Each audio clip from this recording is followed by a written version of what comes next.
To dela. Ja. Baje, da snema.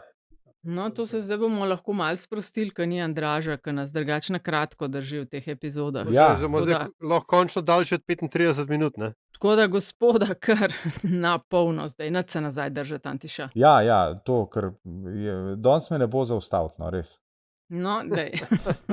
V glavnem, pred dopustniškom, samo še finale v letošnji sezoni nas čaka, tako da gospoda še zadnjič polit bizarka in, kaj pa vem, imam dobro novico za vaju in vas ali slabo, v glavnem, v zadnji epizodi, ugibajte, kdo je zmagal. Ja, ti ne. Ja. Dobro je, okej, čestitamo, Nataša. Ne morem verjeti, koliko sem jaz tekmovalna. Jaz se moram priznati, da se v resnici sploh ne spomnim, kaj so bile bizarke v zadnji epizodi, ampak način, kako si postavlja vprašanje. Brez nervoze, Aljaš. Itak, ja. V glavnem, brez nervoze, gospa, je 51% glasov dobila, pol pa gremo vsi na fuzbal, pa zdravstvo kot dvigala v UKC in pa podpornik Logar šokiran. Takšen je vrstni red. A Zorka sem izvedel. Ja, tokrat si bil zelo uspešen. Tako je. Prevzel si mu začelje lestvice. Ja, še dobro, da ga ni, veš, koliko bi zdaj bil penast. Ja, to je to. Torej, danes, tokrat, vam bomo ponudili še zadnjo, to bo 27. krog Polit bizark, potem pa damo, po mojem, če uporabimo mušter od lanske sezone, 10 tistih, ki so dobili najvišji odstotek glasov. A je to fair? Je, ne? Ali ne? Pa še enkaj, počakaj. Aha, vidiš, lega procesor. Pa to. Ja, to je tukaj z referendumom pa preferenčnim glasom. Zdaj je važno, kva se zmenimo. Ja, to je res. No, skratka, jaz sem mislila, od 26 jih je nekih top 10 mogoče za zbrati, izluščati ven. Lani smo naredili tako, da smo dali tistih 10, ki je najvišji odstotek glasov dobilo. Ok, se strinjam. Glasovi ljudstva, zdaj pa pol pa naj zberejo, katera zmaga. Zdaj pa ambicija je, to lahko že zdaj povemo, da potem razglasimo zmagovalca, mogoče je celo naš gost ali gostja, kdorkoli bo, konec avgusta nekje v živo. Če nam rata, ne? Wow. Ambiciozno. Ambiciozno. Ti imaš najbolj zaseden urnik, dej si konec avgusta si dej tako optional. Seveda, že imam. Zabeleženo v kolendarju. Kolendarju, ja. Seveda. Ne je nepogrešljiv. Tako, ne. Da smo imamo take ambicije, imamo kot vlada zdravstveno reformo. 2 mandata rabimo, ne?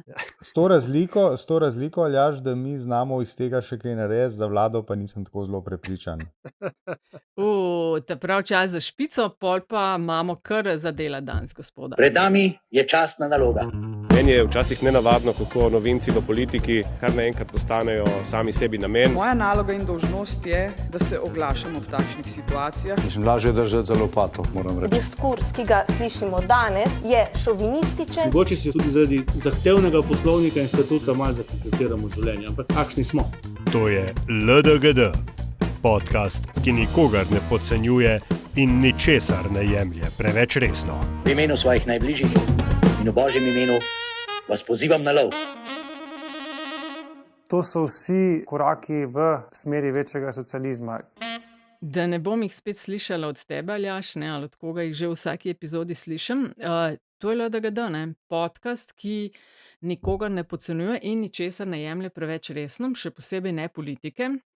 Vaši gostitelji pa tokrat, Aljaž Pengal-Bitenc, ki ga najdete na pengovski.com, ne? Ja, res je, hvala. Privatnik Antiša Korljan in Nataša Briški-Metina Lista.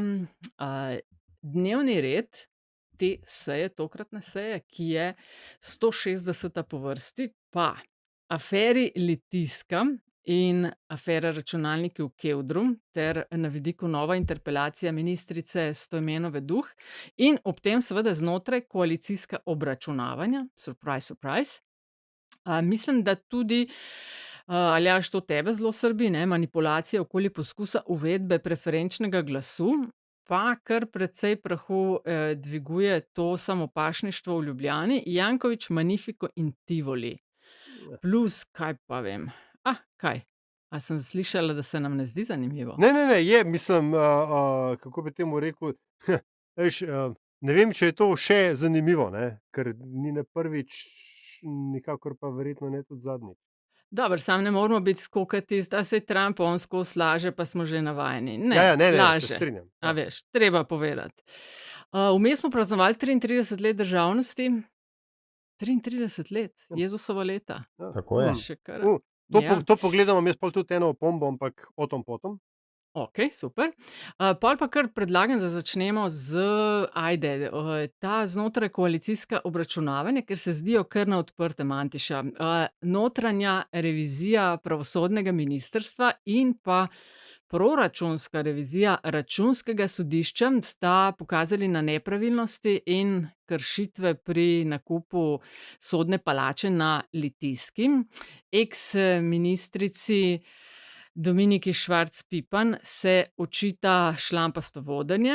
Ona trdi, da so jo zavajali in v podpis dajali prirejene dokumente. Prevzela sem odgovornost, je rekla, čeprav sem bila zavedena. Zdaj, dokumenti bremenijo tudi, to je večja novica v zadnjih dneh, tudi predsednika vlade Goloba, finančnega ministra Boštjančiča. Kakšno misel imamo? Ja, očitno je bilo od marmelade umazanih več prstov, kot smo sprva imeli potrjeno, se pa ves čas, mislim, jaz sem si težko predstavljal, da to ministrica spelje na lastno pest, ne? Lastno pest umočeno v marmelado, ne?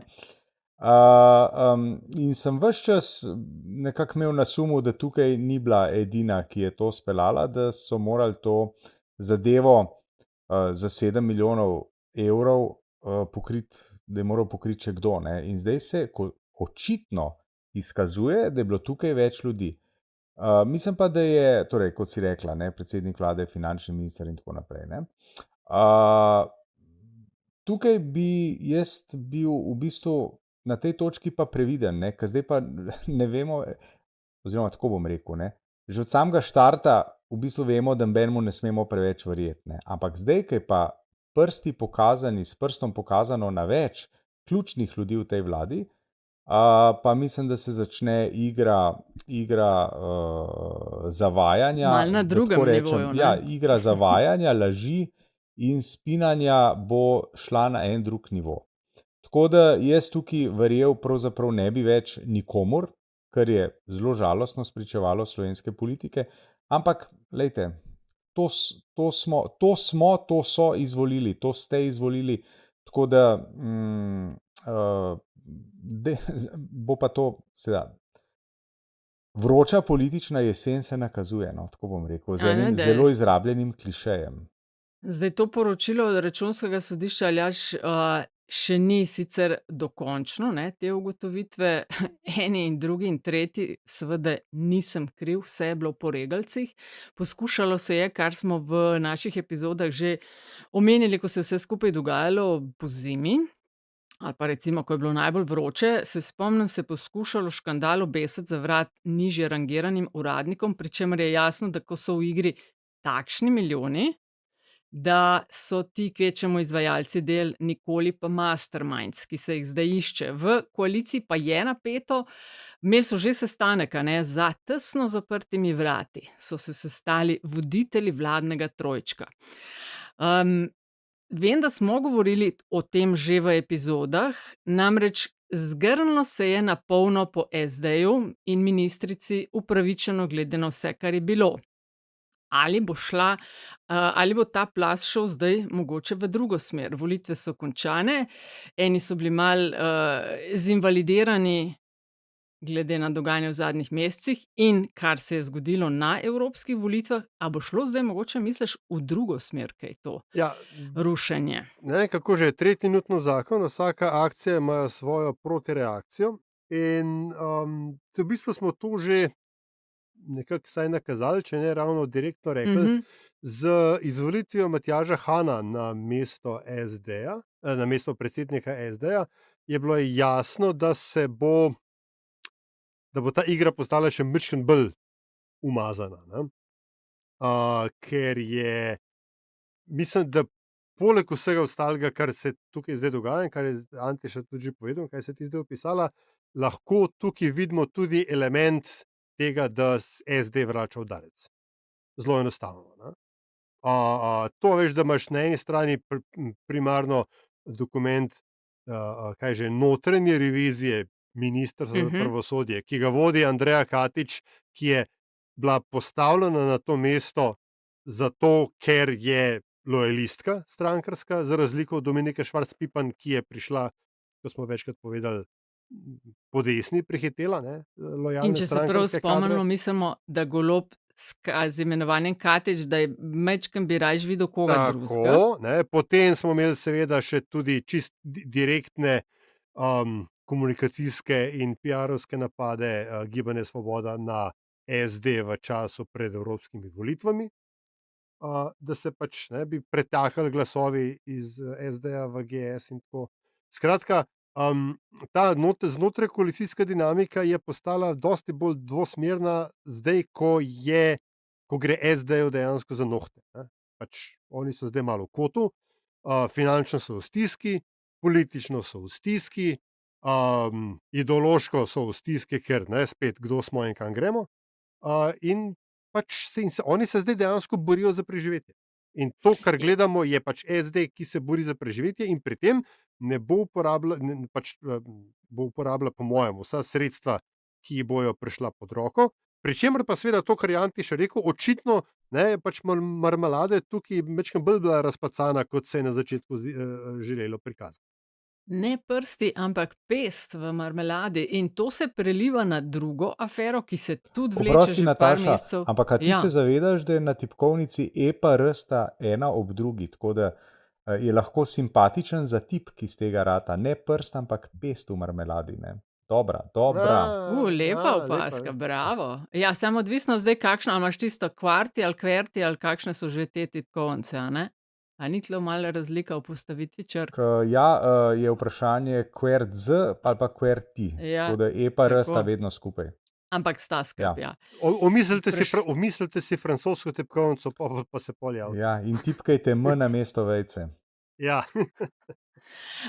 No, tako kot sem rekla, to se zdaj malo preliva, tudi si predstavljam, da so tudi o tem na tem sestanku govorili, na afero računalniki v Kevdru. Zdaj poslanska skupina SDS je napovedala, vsaj vodja poslanske na Twitterju, da bodo vnovič vložili interpelacijo ministrice za digitalno preobrazbo Emilije Stojmenove Duh. Povod pa je ugotovitev spet računskega sodišča, da lanski nakup 13.000 prenosnih računalnikov za 6,5 milijona evrov ni bil, berem, opravljen v skladu z načeli učinkovitosti in gospodarnosti. Zdaj ministrstvo od Emilije Stojmenove Duh sicer se je odzvalo in menijo, da je bil nakup smotrn in potreben. Jaz vem, Antiša, da imaš ti shranjuješ to malo za kasneje, za politbizarko, ne?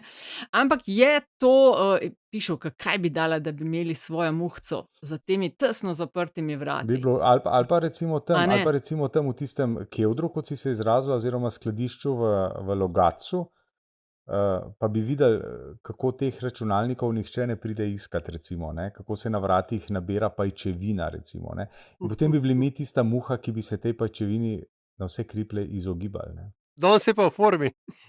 Ja, danes je, veš, sam da strokovnjaka ni tako rekoč in je Antiša z verige. Sem točno vedela, da sketne, ja. Se takoj si bolj sproščen, ja. Ti smo pa, 33 let državnosti smo vmes praznovali, zdaj, ko govorimo to iz afere v afero, iz stavke v stavko. O računalnikih pa lahko tudi kaj resnega rečemo, ne? Absolutno ne, sej, izvoli, še preden vprašam, kar daj. Tisto, kar je, če potegnemo eno kratko vzporednico, mislim, da se temu reče v kazenskem pravu, ne moreš biti dvakrat pred sodiščem za isto stvar, ne? Politika je nekaj drugega kot pravo, tako da Emiliji Stojmenovi Duh se bo to zgodilo. Jaz se sprašujem o možni učinkovitosti oziroma o verjetnosti uspeha pobudnikov interpelacije v njenem delovanju in odgovornosti. O tem se lahko sprašujemo, ker pač aritmetika pravi svoje. Je pa res, da bo spet nekaj airtima, nekaj prisotnosti v medijih, si bo zagotovila opozicijska stran in sploh ne gre dvomiti v to, da bodo to dobro izkoristili. in da bo verjetnost, da pade še za kakšno odstotno točko podpora vladi, obstaja. Ne? Tukaj se bom ustavil, kam pol nadaljeval, ko bo Nataša rekla, zdaj pa jemo pa na bizarke. Ne? Mislim, volitev ni za vogalom, tako da zdaj naslednje, vsaj kakšno leto se ne bojo napovedovale ustanovitve fakultet novih ali univerz na Primorskem in podobno, ne? Tako da ko bo padala podoba, kaj? Ja, sej, univerza mislim, medicinska fakulteta na Primorskem. Tako da si predstavljam, da jih ne bo prav zelo skrbelo. Mal bolj pa pol leta pred samimi volitvami. Ampak Aljaž, si ti še hotel na te računalnike, a si se postavil v vrsto? Ja, mislim, deloma je že Antiš rekel, ne, da pač je v politiki, tako v parlamentarizmu, tako da greš lahko za, grobo rečeno, isti zločin večkrat na pranger. Je pa tudi to, da je to, kako bi temu rekel, pač to je krava, ki jo lahko dolgo časa molzejo in s tem pač druge stvari prikrivajo ali jim s tem zmanjšujejo pomen. Ne? Slučajno sem prej kliknil, da je tudi stranke so revidirali Računsko sodišče, ne samo ministrstva, in je mnenje s pridržkom podalo le za Slovensko demokratsko stranko. Vsi ostali so bili pohvaljeni, da so dobro vodili, ne, kampanjske finance, razen SDS-a, ker ne bi premalo, nepravočasno nakazal nek denar v humanitarne namene. Hočem samo to reči, da je pač te zgodbe treba tudi razumeti v smislu, ne samo pač v smislu dobrega ali manj dobrega upravljanja države, pač tudi v smislu tega, kaj kateri stranki v katerem času prav pride. Ne, tako da po mojem bojo računalniki bolj, če oni zdaj vložijo interpelacijo, pa so počitnice vmes, pa en mesec za odgovor, glih za začetek šolskega leta, ne, bo taka dobra tema. Mogoče, ne vem, februarja ne bi bila. Tako da je treba tudi z tega vidika tako malo gledati. No, enkrat so že ena interpelacija že dala čez marca, ali kdaj je bilo to, ne? Ja, in takrat so se v SD-ju so se vzdržali, če se prav spomnim. Ne? Aha, no, to so jih tudi že, jaz sem videla. Iz česar se da sklepati nekaj malega zamere do ministrice, ne? Da ji niso podprli, ker pač ministrica je prebežnica iz vrst SD-ja, ne? V Gibanju Svoboda. Ja. Ona je sicer rekla, da se veseli vnovične interpelacije, da bodo lahko natančno razložili, kaj in kako. Ampak dejstvo ostaja, 13.000 kupljenih prenosnih računalnikov, ki jim, ne bomo rekla rok trajanja, vsekakor pa v enem letu pada cena strmo za 6,5 milijonov evrov in velika večina je v kevdru. In to je tudi vprašljiva reakcija, mislim, tako čisto z vidika smiselnosti bi rekel, ne? Ker kaj, ne? To je argumentacija na ravni, res da sem ukradel avto in z njim povozil 3 ljudi, ampak sicer sem pa zgleden državljan, hodim na volitve, skrbim za družino in otroka vozim na klavir. Mislim, kakšno vezo ima to, če zdaj ministrica dela kvantne preskoke v digitalizaciji, računalniškem opismenjevanju določenih družbenih skupin v Sloveniji, če pa je en evidentno zgrešen projekt zasnovala, ga izpeljala, ga sfinancirala in od tega nihče nima nič. Ne? Sam veš kaj, malo razmišljam, je pa to vendarle del enega širšega vzorca, ne? Ki pa je mogoče povezan z, kaj temu reče, učenjem ob delu.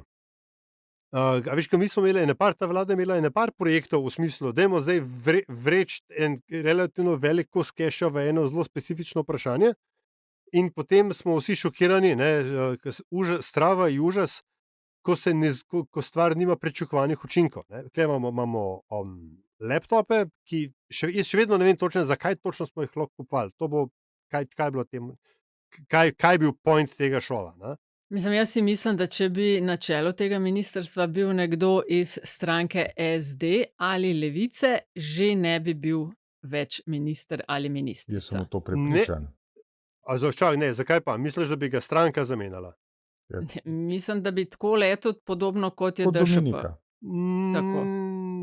No, okej, saj to vem, govorimo na pamet, ker ne vemo. Jaz bi hotel to reči, to pogledno. Se mi zdi, da to, da je Emilija Stojmenova duh v GS, ne, je v bistvu v dosti bolj nevarnem položaju politično za njo, ker jo pač premijer lahko jutri zamenja, če ugotovi, da je z njo več dela kot koristi. Ne. No, Ampak glede na afero in škandal, ne da jo lahko, bi jo moral. no, saj mogoče pa bo, a veš, mogoče bo pa, ne vem, 2 dni pred interpelacijo ministrica sporočila, ne, da mogoče pa, da ima dosti. Ne. Ampak hotel sem reči nekaj drugega, veš, imamo laptope, imeli smo Bečič Loredanovo metanje denarja v skrajševanje čakalnih vrst. Zdajle, ne vem, verjetno bi se še kaj našlo. Skratka, ampak ta logika, ne, da ti najdeš en problem, na katerega se vsi strinjamo, da je problem, in pol rečeš tako, zdaj bomo pa ful enega keša v tole vrgli, in pol ugotoviš, da gre samo za nesmotrno porabo denarja, ne. Zato obstajajo postopki, zato obstajajo pač neke preverke, nekaj več mnenj in tako dalje. In tudi to se mi zdi, da je ena pač od lekcij, da stvari se ne morejo spremeniti od danes na jutri, ne, in da evo, glej, dobro jutro, kaj ne rečem.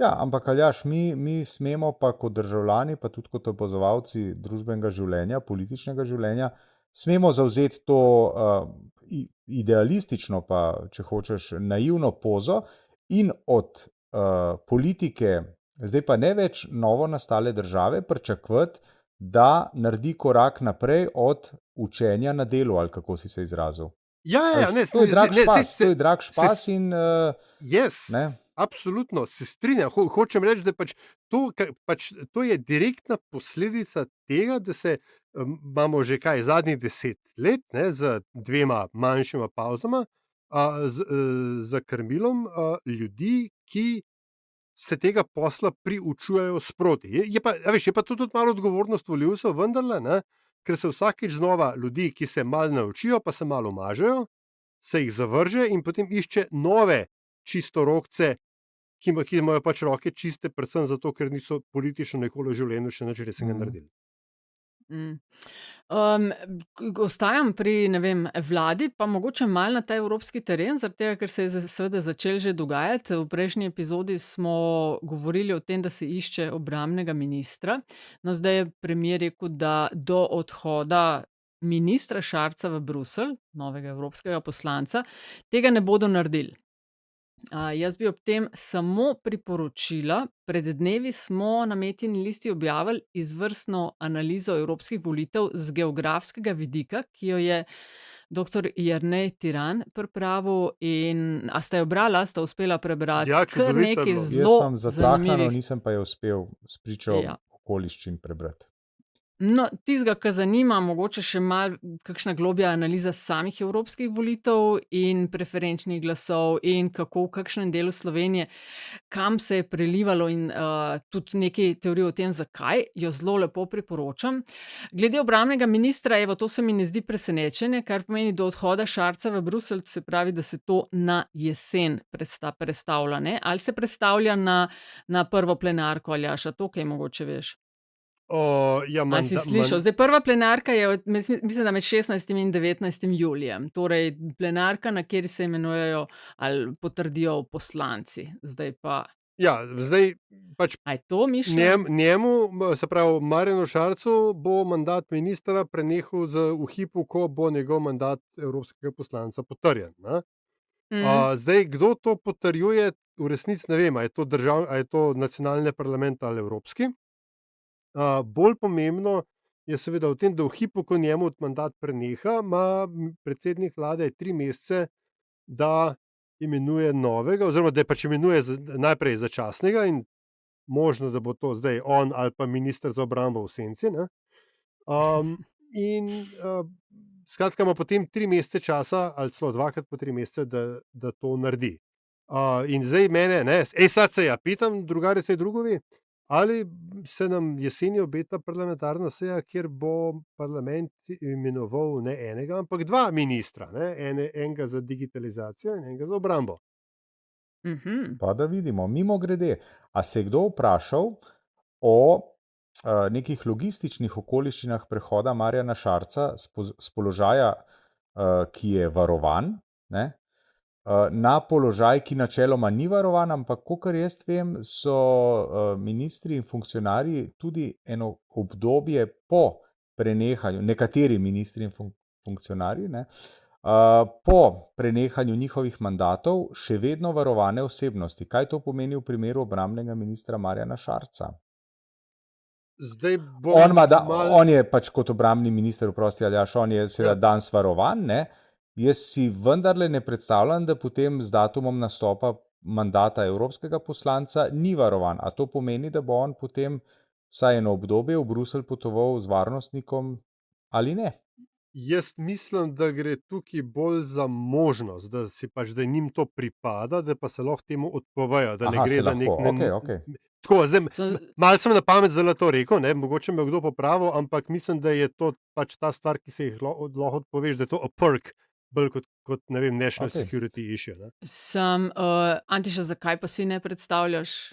Pač danes nekdo hodi za njegovo ritjo, jutri pa mislim, ne, da si ne predstavljam, ampak bi bila zanimiva kurioziteta, vsaj v slovenskem političnem prostoru, ker se mi zdi, da ni še nihče z visokega državnega položaja te vrste prestopil med, poslance, ki so pač svobodni ljudje. Kako? Janša, iz premierja nazaj za poslanca. Ja, ampak je verjetno imel eno obdobje varnostnika, ampak to je malo drugače, je to malo drugače, veš, da si potem poslanc doma, ne. Čeprav po drugi strani sej Bruselj je pa naš širši doma, tako da. Mislim, v vsakem primeru bo imel višjo plačo, kot jo ima tlele kot minister. Pa na penziji se mu bo tudi poznal. Mečkem, par let bo mogel ustrajati. Mislim, da se takoj ne pozna. Drugače na teh evropskih volitvah, zdaj so pač vsi rezultati uradni in gor dol. Na posvetovalnem referendumu, kjer smo bili volivci in volivke najbolj enotni, je bilo glasovanje o preferenčnem glasu. 70,89% ljudi ga je podprlo. Zdaj pa, politika išče soglasje, soglasje za to uvedbo, ker so seveda potrebne spremembe volilne zakonodaje. Za spremembo volilne zakonodaje pa je potrebnih 60 glasov, torej 2/3 večina, medtem ko ima koalicija samo v narekovajih 52. Ne? Zdaj pa ljudje si seveda, to so eno od tistih vprašanj, ki ne moreš z njimi iti po mojem na referendum, ker ljudje velika večina čist premalo ve in gre za strokovno vprašanje. Ljudje si po mojem predstavljajo, velika večina, da bo to laufalo tako kot na evropskih. Ne? No, ne bo. Ne? Nova izhodišča za spremembe zakonodaje pa temeljijo na predlogu, ki je bil že v prejšnjem sklicu Državnega zbora pripravljen. Takrat se je govorilo o ukinitvi volilnih okrajev in uvedbi relativnega preferenčnega glasu. Takrat ni bilo zadostne podpore, kaj bo zdaj, pa ne vemo, ne? Ker se je kockanje že začelo. Se mi zdi, da je veliko, Aljaž, enega manipuliranja politike okoli tega vprašanja in predvsem napačnih predstav javnosti. Hvala za besedo, kot se temu reče. Zato, da razumemo vprašanje preferenčnega glasu na volitvah v Državni zbor, moramo izhajati iz dveh predpostavk. Prva je 80.a člen ustave, ki je bil stežka sprejet v času res globoke politične krize poleti leta 2000, ko pač moja malenkost še vedno trdi, da smo bili zelo blizu poskusa državnega udara. In v tistem členu piše, da imajo volivci odločujoč vpliv na to, kdo jih zastopa v parlamentu. In drugič, da je celoten trenutni slovenski volilni sistem narejen na to, da se volivcem samo zdi, da imajo odločujoč vpliv na to, kdo jih zastopa v parlamentu, in da se v bistvu stranke z strateškim razporejanjem kandidatov v okrožja, posamezna volilna okrožja, v bistvu vnaprej izbirajo zmagovalce in poražence, po domače, kdo ima dejanske možnosti za izvolitev v parlament in kdo je tam samo za kanonfuter. In potem je ta strankokratska logika, če si dovolj dolgo časa zvest kanonfuter, sčasoma napreduješ v okraj, kjer imaš morda celo možnosti za izvolitev. Seveda pa vrhuške strankarske same sebi vedno pridržijo tiste okraje, v katerih je pa izvolitev tako rekoč zagotovljena. In seveda, zdaj rezultat referenduma, ki je, kot smo večkrat povedali, posvetovalni in se v resnici, čist legalistično gledano, politika z njegovim rezultatom ni zavezana.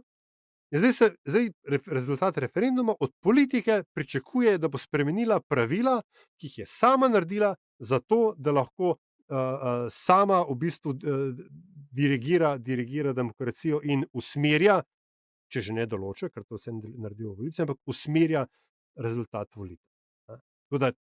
To sta dve predpostavki in zdaj dam pa to v razpravo in mnenje. Mislim, če skrajšamo, ali menimo, da iz tega kaj bo? Antiša. To pa res težko rečem. Res. Tukaj je pa, to je pa področje ekspertize politologa v Aljažu, tako da tukaj jaz ne bi posegal v to, res ne.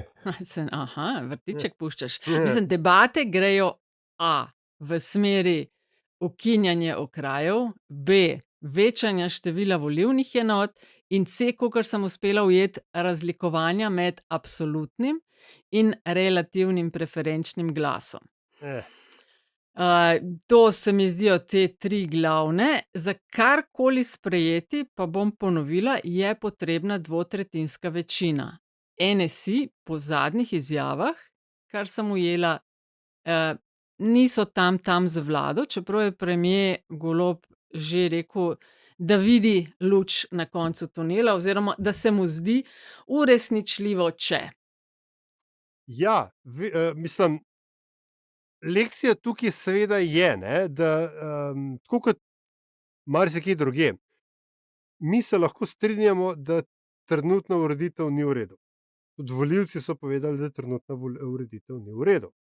Ampak, ko pa ti rečeš prav, pa dajmo mi to zamenjati, pa ti ugotoviš, da si pod blagovno znamko preferenčnega glasu, pač različni ljudje predstavljajo različne stvari.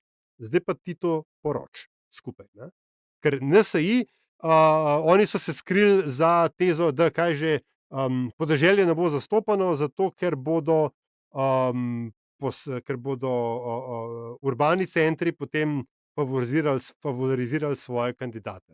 Mislim, da oni predlagajo povečanje števila volilnih enot, zdaj jih imamo 8 pa 11 okrajev, pa iz 8 na, ne vem, 16 ali koliko. 15 se mi zdi, zato 15, da bi... tako, kar bi pomenilo tudi 2 poslanca oziroma poslanki več, se pravi ne 90 in 92, ampak vsi mal kalkulirajo, glede na to, od kje dobivajo glasove, kater sistem bi jim najbolj ustrezal. SDS je proti predlaganemu ostro proti. Seveda, oni dejansko vsake volitve bodisi ali zmagajo, ali so pa drugi. Ne?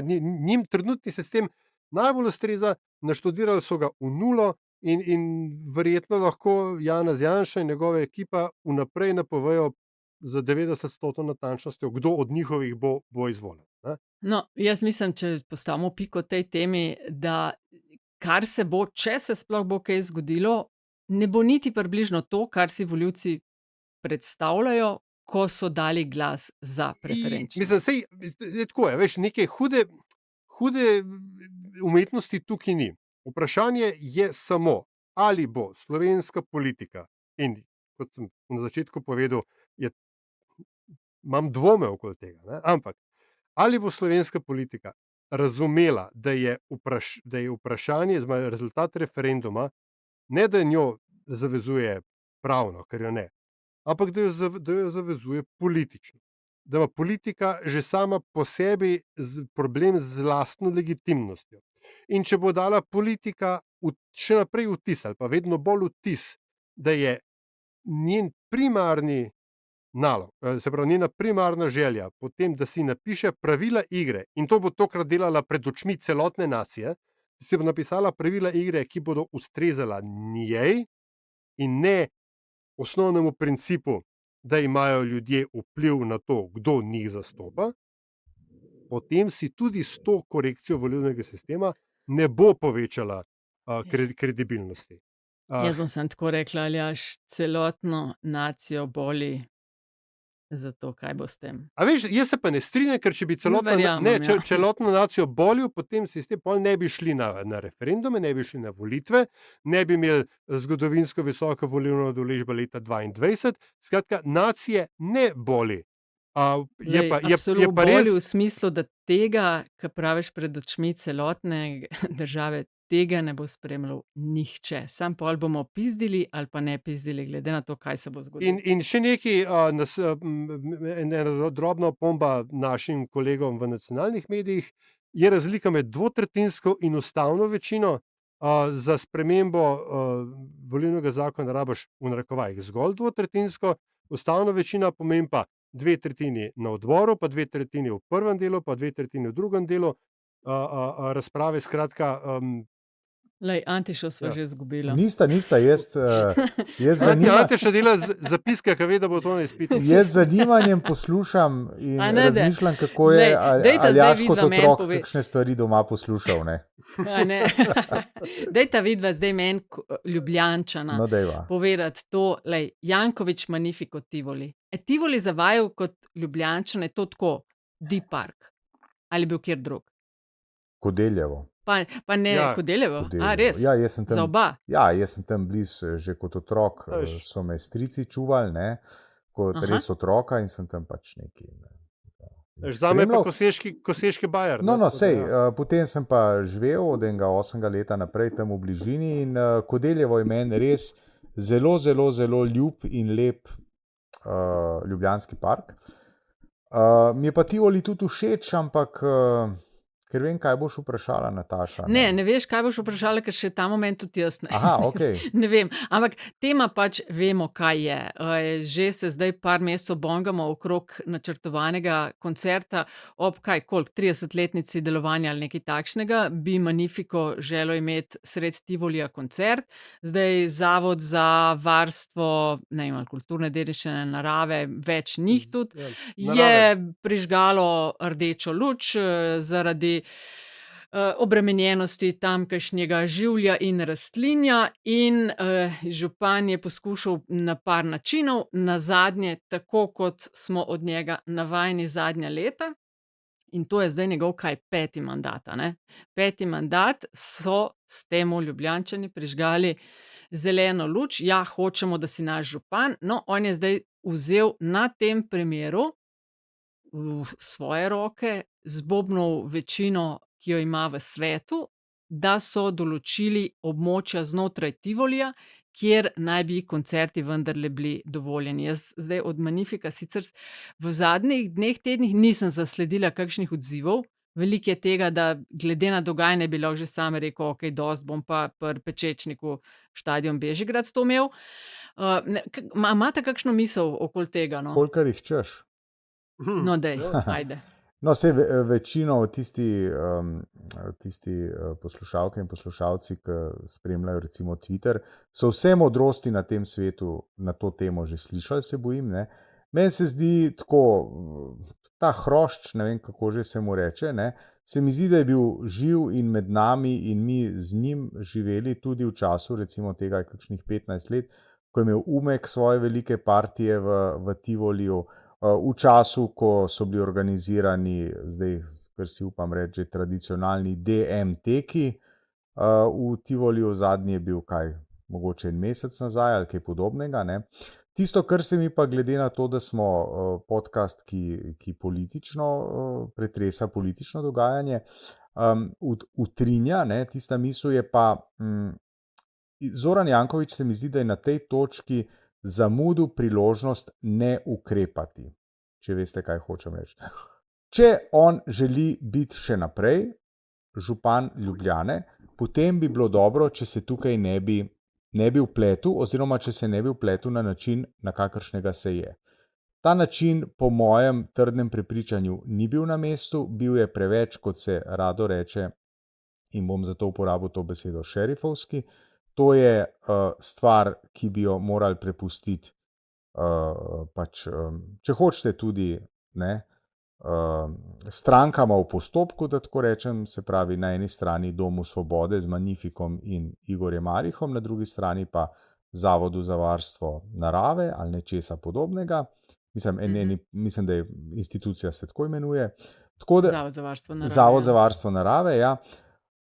Zoran Janković se je tukaj pač vpletel. Zdaj, zakaj? A to zdaj je to zato, ker je Magnifico njega podpiral, zato, ker je, mislim, da je tudi kandidiral na listi, zaradi tega, ker je bil med tistimi ljudmi, ki so šli na magistrat ga prepričevati, naj nastopi na parlamentarnih volitvah. O vsem tem se lahko pogovarjamo, razmišljamo in tako naprej.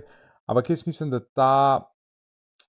ta prevzem te vloge kingmakerja, in prevzem vloge, zdaj bom pa, ker se ne morajo zmeniti, bom pa jaz zrihtal in zrihtal bom tako, kot si je zamislil moj politični podpornik, je pa politično lahko tvegana poteza. Zdaj, ali župan Zoran Janković ne namerava nastopiti na naslednjih volitvah, v tem primeru potem pač pomaga političnemu sopotniku, tudi prijatelju verjetno, oziroma skoraj gotovo. Ta stvar ni nič bolj okusna, če župan tako ukrepa, torej če tako ravna, ampak potem posledice niso tako usodne, da ta izraz uporabim. Če pa želi nastopati, potem pa tole se mi zdi bila prenagljena poteza. Jaš, imaš ti kakšno mnenje? Pričemer sem, disclaimer, pričemer sem jaz res velik fan Magnifica, jaz sem ga gledal, ne vem, po moje samo Brucea Springsteena sem večkrat gledal na koncertih, tako da jaz sem res velik fan, rad imam njegovo glasbo, jo rad poslušam, občudujem njegovo duhovitost in eklektičnost v glasbenem izrazu. In tukaj v resnici Magnifico, če bi me on vprašal za nasvet, bi rekel, daj pošelj ti odvetnike, pošelj Ariha, ti se pa nazaj drž, ker se ti zna to odbiti v glavo. Pa se nazaj drži, se njega zares ni Pa se je kar, slišati pa videti, se je kar pojavljal, veš, ampak saj to je legitimno, saj je njegov interes, saj on je umetnik, saj on želi pač to izpeljati, ne? Mislim, veš kaj je, ne? Prvič, vse, kar se rekel, drži, bolj ali manj, to je vintage Janković, ne? To je mimogrede eno od razlogov, da Zoran Janković ni postal premier. To bo zdaj malo čudno slišati, ne pa, da se razumemo, jaz ne odobravam tega, kar si je župan zdaj privoščil, iz vseh razlogov, ki jih je Antiša naštel, pa še kakšnega. Ampak Zoran Janković je prijateljem zvest. Sploh tistim prijateljem, ki so njemu zvesti. In to njega konstantno jebe, to je v bistvu njegov osebno, mislim, to je to, kar njega, zaradi česar on nikoli ne bo vrhunski politik. Ne? Kar pa je, medklic samo, Aljaž, če dovoliš, kar je lastnost, ki je vredna velikega spoštovanja. Ja, ne, samo to, da si zvest prijateljem, ne? Ja, ne, samo mogoče, če ne bi tega manifestiral tudi skozi prikrojevanje pravil po potrebi, ne, in uporabo, nekateri bi rekli zlorabo, upravnih, javnih, političnih postopkov. Tako da kle je ta razlika. A veš, in je dejansko nobenemu od vpletenih tega ni bilo treba. Lahko bi on pršuto najdel drugo lokacijo, pa mimogrede Pečečnik tudi ne se nekam zaleti s tistim svojim štadionom, pa veš, predstavljaj si, da bi rekel, da pa bi se pa vsi za, ne vem, arhitektonsko varnost, pa ne vem, se pravi za Zavod za varstvo kulturne dediščine, pa bi rekel, pa sej to ni več primerno za toliko in toliko ljudi, pa bi imeli še, ne vem, pač za množične prireditve, standarde in tako dalje. Vse bi bilo narobe.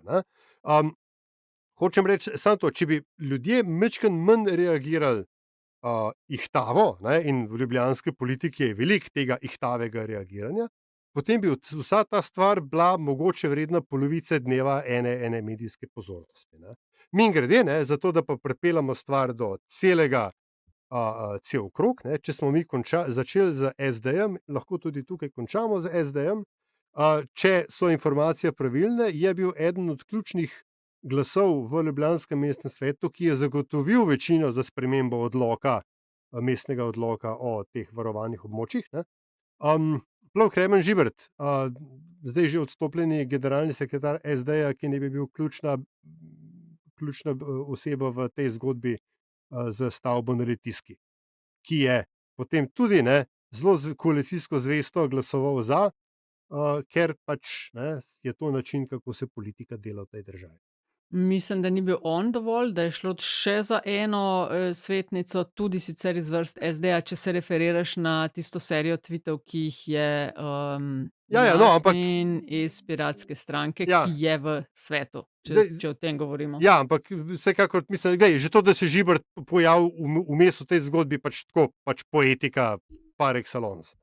Tako, za kontekst, mogoče Nataša, samo še za kontekst, ta zadeva, se pravi ta županova intervencija v postopek, bi morda šla tudi manj opaženo skozi, če se ne bi časovno skoraj da naslonila na dogajanje ob izbiranju vodstva Kina Šiška, kjer je Zoran Janković ravno tako rekel izjavo, ki bi jo morda lahko tudi ne izrekel, in to je, a mislite, da se bo zgodil kaj, česar jaz ne bom potrdil, ali nekaj podobnega. Seveda ne mislimo, seveda vemo, da župan ne samo Ljubljane, ampak vseh večjih ali pa kjerkoli občin lahko ima, mora imeti in ima besedo pri tem, koga se imenuje na čelo ključnih, tudi kulturnih institucij v njegovi občini oziroma mestu. Ampak spet, to je izjava, ki bi lahko ostala zamolčana. Saying the quiet part out loud. Tako. Kar pa je tako že kar lep čas. Zdaj imamo pa dve podobni izjavi oziroma intervenciji v roku, parih mesecev, potem pa lahko tukaj že se sprožijo razmisleki o tem, da je pa to modus operandi in trend, ki ga morda pa ne. Te razmisleki se mi zdi, so bili sproženi že vsaj 15 let nazaj. Tisti, ki poznamo mestno politiko majčkeno bolj. Nič od tega nas ne preseneča, međutim ne pomeni, da je sprejemljivo. In še nekaj, samo to, še opomba, kar se tiče mnenj relevantnih inštitucij, ko se je sekal drevesa na Rožniku in je dal Zavod za gozdove mnenje, da je treba stvar posekati, in Zavod za varstvo narave je rekel, da to pa ne, ker kako pa to zgledal, se je pač Janković gladko oprl na mnenje Zavoda za gozdove, ki je bilo sicer po mojem nestrokovnem mnenju pravilno, ker drevesa imajo svojo življenjsko dobo, ampak hočem reči to, da komu prav pride, so mnenja nadzornih ali pa strokovnih inštitucij Jankoviću nima nobenega problema upoštevati. Takrat, ko so pa druge selektivna raba. Tako, ko so pa prijatelj v igri, takrat pa so pa zvijurine. No, v glavnem okoljevarstveniki so kar v en glas proti temu in na strani Zavoda za varstvo narave, ki pač pravi glavni problem navaja rastišče evropske gomolščice in habitat hrošča puščavnika. V tisti svojem razlagi, zakaj niso prežgali zelene luči, ker si ravno omenjal Antiša DMTek, so med drugim rekli, da bi pač koncert Magnifika po njihovem mnenju močno odstopal po enoti površine in časovni obremenitvi, zato tudi berem, ni primerljiv v nobenem od parametrov z DMTekom žensk in podobnimi prireditvami, ker je bil tek večinoma po utrjenih površinah, oprema na hitro postavljena in odstranjena, tam v primeru koncerta pa temu ne bi bilo tako. Na Trg Republike, zakaj pa ne dajo kaj? Mislim, sej prostorov je XY, kjer bi lahko ta koncert imel. Predvidevam, da vztrajajo ali pa si želi v Tivoliju, zaradi tega, ker ima v eni pesmi med drugim. Pridi z menoj v Tivoli. Vse to se da pridi z menoj za Bežigrad. Ampak, jaz še en disclaimer sem hotel reči. Jaz mislim, da bi koncert, jaz nisem biolog ali pa kaj podobnega, entomolog in tako naprej, botanik, ampak jaz mislim, da bi koncert tam lahko bil, bi moral biti, brez večje škode, ampak Pač bomo videli, ne, se mogoče pa še bo. Ja, zdaj bo zgleda, ne? Ja, to je to. Jaz bi nas pol kar odpeljala počasi v politbizarke, ali bi želel še kdo? Kaj? Točka razno. Nevarno. Točka razno? Glej, sorry, imamo točka razno. No, daj. 33 let državnosti, ne? Ja. V preteklem, kaj je to, tednu, sem po spletu zelo nenavadnih naključij srečal enega našega zvestega poslušalca, ki je imel vprašanje v bistvu za nas vse 3-4, ne? In zdaj, ker tako rekoč strokovnjaka nista, zdaj vidva kle na tapeti. In če bo imel, podobno kot s Polži, ne, če bo imel kdo še kakšen drug pogled, se v bistvu odpiram razpravo in priporočam v mnenje, zakaj mi praznike, največje državne praznike praznujemo na predvečer. Ne? Na predvečer dneva samostojnosti, na predvečer državnega kulturnega praznika, na predvečer ne vem tega ali onega. Zdaj, ne, a je to, a gre za pomanjkanje odnosa do lastne države? Danes, ko to snemamo, je 4. julij, največji ameriški praznik, in ga Američani seveda praznujejo 4. julija, ne 3. zvečer. Čez 10 dni imajo Francozi dan Bastilje, in francoske revolucije. Tudi ni 13. na predvečer parada, ne, in tako dalje. Hočem reči, vprašanje seveda zdaj je, zakaj je temu tako? Ali gre za pomanjkanje patriotizma, ali gre za pregovorno slovensko praktičnost, ali morda obstaja kakšen dekret, za katerega nihče ne ve, ki piše, da to tako mora biti, ali gre za tradicijo iz, ne vem, časa Marije Terezije, kot radi rečemo. Ali smo pa korak pred časom? Kako pa to misliš? Kar se 4. julija tiče, jaz se ne spomnim, ker sem bila par let v Ameriki prav na 4. julij tudi, da bi to bile kakšne hauptpriredice, ampak je to pomenilo zgolj, dajmo imeti piknik. Skratka, ni imelo opravka z Bushi in podobnimi, ki bi se zbrali v eni dvorani na točno tisti dan in s koncerti, govori in podobnim obeleževali ta dan, ampak je to pomenilo za narod, da pejmo malo peči klobasice. Jaz bi rekla na prvi oči, seveda, saj to sem ti tudi v skupini povedala, absolutno je treba spoštovati dela prost dan. Zakaj pa ne tudi za tiste na najvišjih pozicijah? Zakaj bi pa oni mogli delati tisti dan, če imamo pa mi frej? To je ena. Na hitro sem pogledala tale zakon o državnih praznikih, nisem videla, da bi kje pisali praznujemo oziroma obeležujemo pa dan prej, pri čemer je tudi gotov praktično ne iz tega samo vidika, zdaj bomo imeli pa frej, ampak tudi, a si predstavljaš, koliko dražje bi bilo speljati prireditev na praznični dan, ko so ure ful, pa nadure, pa delo na praznik, to je ful več denarja, da niti ne govorim o tem ljudi dobiti na ta dan, da kaj delajo. Antiša, kaj pa ti misliš? Ne, jaz moram reči, da se nikdar nisem spraševal o tem, tako da kakšnega prav kvalificiranega odgovora tudi ne morem ponuditi, res ne. Ne vem, nikdar, pravzaprav do dne, ko si, oziroma trenutka, Aljaž, ko si ti to sporočil v našo interno skupino konspirativno, do takrat res nisem razmišljal spod. Se mi zdi to nekako normalno in ne, tako. Zakaj vozimo po desni? Ne vem, ker pač vozimo, ne. Kaj pa ti misliš, Aljaž? Ja, jaz bom še zdaj uporabil trigger besede in Slobodan Milošević je v času razpada SFRJ rekel, da so praktični Slovenci že en dan prej odpovedali hotel, ko so odkorakali z 14. kongresa komunistične partije. In mislim, da gre predvsem za narodovo praktičnost. Ali to pomeni tudi, da smo premalo patriotski, ne vem, mogoče. Vsekakor najmanj, kar je, to pomeni, da mi svoj odnos do države ali pa svojo ljubezen do države manifestiramo na drugačen način kot morda nekateri drugi, v narekovajih večji narodi, vsaj površinsko številčno. Če ima pa kdo od spoštovanega publikuma mnenje ali pa vpogled v to, celo kaj bolj kvalificiran od nas treh, se pa absolutno priporočamo, absolutno zahvaljujem za vprašanje, ki se je na začetku zdelo banalno, na kar se je skazalo, da ni. No, jaz dodajam, da absolutno ne bi čutila večje patriotskosti, če bi mi predsednik, predsednica, premier in podobni točno na tisti dan na prireditvah kaj govorili. Preračunljivi smo, pač cneje, kaj češ. Ja, prav, pa pojmo na politbizarke. Torej, v prejšnji epizodi smo premierja Goloba suspendirali vsaj do jeseni, če bo nadaljeval v enakem ritmu, mu grozi kot Janši in Hojsu doživljenjski suspens in izključitev. Tako je. Koga si našel, Antiša? No, sej malo smo že omenili. Izvoli. Jaz v bistvu za politbizarko tega tedna oziroma tokratno politbizarko ne bom osebe nominiral, pač pa dejstvo. Namreč dejstvo, da smo, in se bom vrnil na začetek tokratne epizode, dejstvo, da smo kupili 13.000 računalnikov, od tega pa smo jih, mislim, če se prav spomnim, 390 oddali v uporabo. Zdaj, Andraž, kolikšen odstotek bi to približno bil?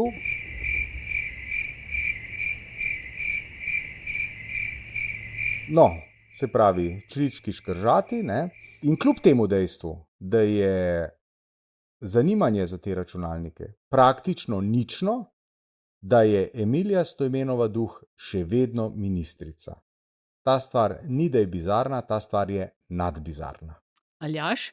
Ja, potem, ko smo ukinili dopolnilno zdravstveno zavarovanje ob velikem pompu in malo potihem spregledali, niti ne spregledali dejstvo, da gre samo za prerazporeditev iz enega žepa v drugega. Ne samo, da ni nekih nobenih prihrankov, ker bo zdaj treba razliko plačati iz proračuna, je država zaradi ukinitve dopolnilnega zdravstvenega zavarovanja sklenila poravnavo z zavarovalnico Vzajemna in zavarovalnico Triglav in se bo še poravnala z zavarovalnico Generali. Skratka, več denarja gre za to in ne vem, a imamo kakšne pozitivne učinke tega, ker obseg zdravstvenih storitev je, čeprav razumem, še vedno bolj ali manj enak. V kakšnem stanju zdravstvo je, vemo. In tako, a se vam ne zdi, da je bilo tole vse skupaj tako malo uzalo? Pa še semantična zanka je, če hočete, da ti vlada, ki jo vodi Gibanje Svoboda, predpiše novo dajatev, za katero si se prej sam odločil, a jo boš plačal ali ne, zdaj jo pač moraš. Pa Svoboda gor ali dol. A se lahko eno stvar okrog tega zmenimo, ker si Aljaž rekel, ukinitev dopolnilnega zdravstvenega zavarovanja. Nič nismo ukinili. No, saj pravim, pač samo predstavili smo iz prostovoljnega v obvezno. Ja, v obvezno. Nič ni ukinjenega. Iz privatnih izvajalcev smo, torej, zdaj to smo dali v državno blagajno. Mislim, ker s tem se na veliko upleta, uspeli smo to narediti, niste uspeli. Ravno to, nič se ni ukinilo, nič se ni ukinilo. Namesto, da dajemo vrečo A, dajemo zdaj v vrečo B in to pod mus. In še osnovni agens movens tega so bili kao bajni dobički zavarovalnic, ki jih bodo zdaj še vedno dobile v obliki poravnave. Je fuck off, no? Ti, Antiš, ampak si pa dober, ker si rekel Gibanje Svoboda. Moja politbizarka ima namreč vezo z gibanjem. Nominiran za politbizarko ta res bizaren posnetek iz centra Ljubljane, posnetek zelo hitrega gibanja ljudi, kako tečejo na upravno enoto urejati stvari, ki jih pač na upravnih enotah urejamo, zaradi tega, ker upravne enote stavka na skupno, zdaj je sicer nekaj manj, ampak takrat v času nastanka posnetka na 34 upravnih enotah od skupno 58 v državi stavkajo in da vlada ne uspe najti skupnega jezika s stavkajočimi. Smo v državi, ki se hvali s tem ali pa se hočemo digitalizirati, kolikor se da, smo pač obsojeni, da se ena urejanja še kar uživo in se tam zaprejo vrata, smo priča tako bizarnim zadevam, kot je bil, kot kaže ta posnetek. Jaz sem najprej mislila, da ljudje laufajo pred točo ali nekaj, ampak Ali pa da ne. se je nov špar odprl, ali pa Da tako, se je, ja. recimo, ne, Nov da je ona s hofer. pajkicami prišla, ne. Ne, da bojo čim bolj spredaj in prvi na vrsti. Ljudje grejo iz služb, pa dopuste si pišejo na vozičkih, bolni, nosečnice. Mislim, škoda, da državnozborske volitve niso jutri, ker majke mi rešitev bi našli danes do 12. Skratka, to, da ljudje na vse zgodaj laufajo na upravno enoto, kar eni prizori iz tretjih držav, medtem ko premier države daje cvetače na Instagram, to je moja bizarka. V tej rundi. In nas to pripelje, torej glasovanje bo omogočeno, kot vedno, na X-u in na tisti, ki ga nimate, v alternativni obliki tudi. Potem pa je to je pa zadnjič v tej sezoni in naslednjič izberemo, katerih 10 je zbralo najvišji odstotek vaših glasov, ponudimo na glasovanje in kot rečeno, ambiciozen je plan, ampak konec avgusta načrtujemo epizodo v živo in razglasitev politbizarke leta. Zdaj pa še zadnjih 30, Aljaž, pa daj ti štarte, ajde. No, jaz bom pa dal priporočilo, ki je bilo povezano, Nataša, z najinim podcastom Met in čaj, v katerem sva gostila Cirila Horjaka. Namreč Daša je na to nalepla oziroma opozorila v povezavi s tem na briljanten dokumentarc pred dnevi, včeraj objavljenim na spletu RTV Slovenija, o Hinku Smrekarju, o karikaturistu, ki v marsikaterem slovenskem domovanju ždi kot avtor Smrekarjevega taroka, in vendar ne, je njegov opus širši, večji in obsežnejši. In je ta dokumentarec na voljo še 5 dni na MMC-ju RTV Slovenija, oziroma še 4 dni v dnevu objave, na dan objave tega podcasta. Skratka, Mož s slamnikom, dokumentarec na RTV Slovenija o Hinku Smrekarju je toplo priporočen. Odličen je.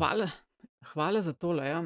A veš kaj, jaz grem pa na fuzbalsko nogometno prvenstvo, kjer so se naši zelo dobro borili in na žalost izpadli proti Portugalcem, ampak kar se je meni zelo vtisnilo v spomin, je namreč, ker fuzbal je eden tistih športov, če ne mogoče prvi pred vsemi ostalimi, kjer je pritisk na igralce, da se nekaj naredi res ogromen in posledično jih bodisi kujejo v zvezde, kadar je vse okej, oziroma kadar ne gre čist po planu, so hiter sovražniki številka 1 v državi in se mi je blazno dopadel odziv našega napadalca Šeškota po tisti tekmi s Portugalsko, ko je pač zgrešil eno od zelo velikih priložnosti in je padal po njem, tako kot je padal če ste kaj spremljala, po Angležih oziroma Bellinghamu, ki je, ne vem, 20 let star napadalec Real Madrida in pač ni pokazal do tistega trenutka to, kar so od njega pričakovali. Potem pa je s svojim golom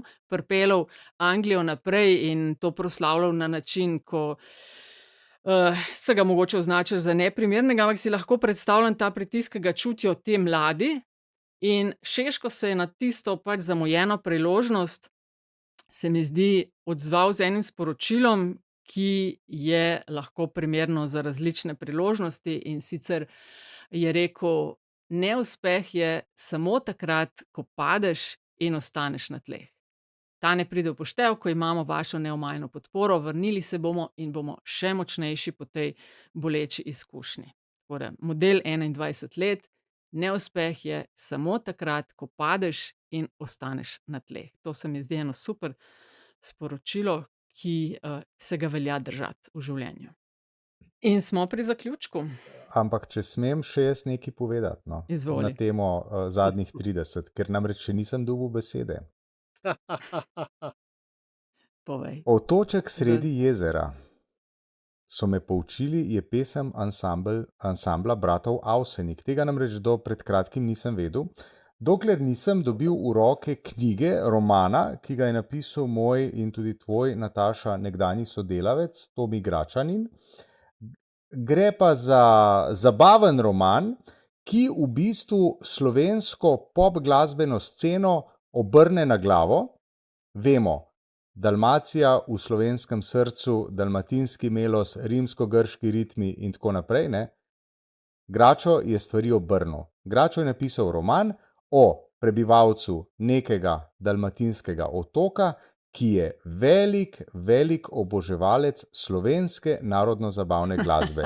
Iz česar izhaja potem zgodba, ki jo v teh poletnih tednih priporočam v branje, toplo priporočam v branje, Otoček sredi jezera, roman Tomija Gračanina, dosegljiv, založba Primus, dosegljiv v, Aljaž, kako že ti rečeš, vseh krajevno dostopnih knjigarnah ali nekaj podobnega. Ja, jaz imam izraz lokalno običajen način, ampak v tem primeru je bolje v vseh spodobnih knjigarnah Tako.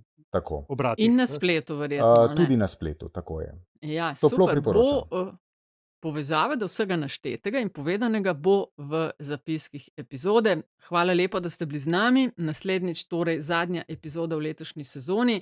Polit bizarke dobite na tnalo in hvala vnaprej za vaše glasove. In lepo se imejte. Pa brez zamere. Ti, kaj bi šele bilo, če bi bil strokovnjak? Sam res. 1 ura 10 minut.